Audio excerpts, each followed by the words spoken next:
भद्रक गेलपुर स्थित new circuit house रे Bahujan Samaj party पक्ष एक गुरुत्वपूर्ण सांगठनिक बैठक अनुष्ठित हो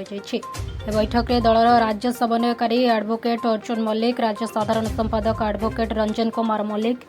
एवं जेएनयू प्रोफेसर संतोष मल्लिक प्रमुख अतिथि भाव में योगदान कर संगठन सुदृढ़ करने एवं सामाजिक न्याय प्रति दलर प्रतिबद्धता उपर आलोचना करथिले। यह अवसर में बहुजन समाज पार्टी भद्रक जिला कमिटी गठन कर नवगठित कमिटी श्री उमाकांत मल्लिक को सभापति, झरणा बेहरा को उपसभापति, एसके रियाजुद्दीन को साधारण संपादक एवं बहुचर्चित सांबादिक शरतनाथ को संपादक भाव में मनोनीत कर बैठक में भद्रक लोकसभा क्षेत्र समेत भंडारी पोखरी, धामनगर, चांदबाली, वासुदेवपुर, सोर और सेमलिया अंचल बहुजन समाज पार्टी बहुसंख्यक कर्मकर्ता और सक्रिय सदस्य मान उपस्थित रही संगठन को आहरी शक्तिशाली करने संकल्प ग्रहण करते। सर आप परिचय एडवोकेट अर्जुन चरण मल्लिक, बहुजन समाज राज्य संपादक। आज जो बैठक भद्रक जिलार जिला स्टीयरिंग कमिटी तरफ चली भुवनेश्वर जोन माने भुवनेश्वर, जगतसिंहपुर, कटक, केन्द्रापड़ा, जाजपुर, भद्रक, बालेश्वर जोन इंचार्ज आम सामान्य साथी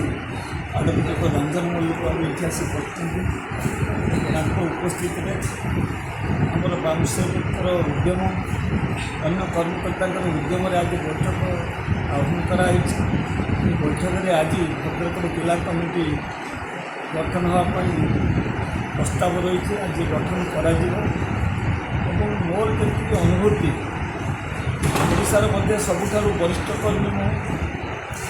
भद्रकर जो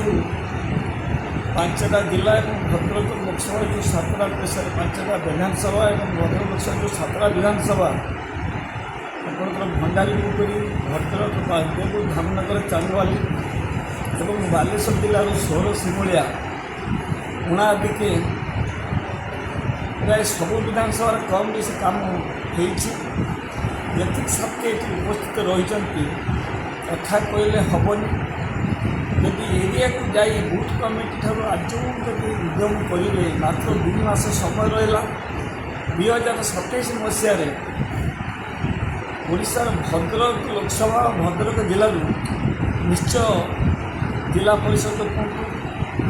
सरपंच कहतु, समिति सभ्य कहतु ये जीते बोली मोर आशा और विश्वास। ये हूँ मोर वक्तव्य। अन्य साथी आमर जो जोन इंचार्ज सामान्य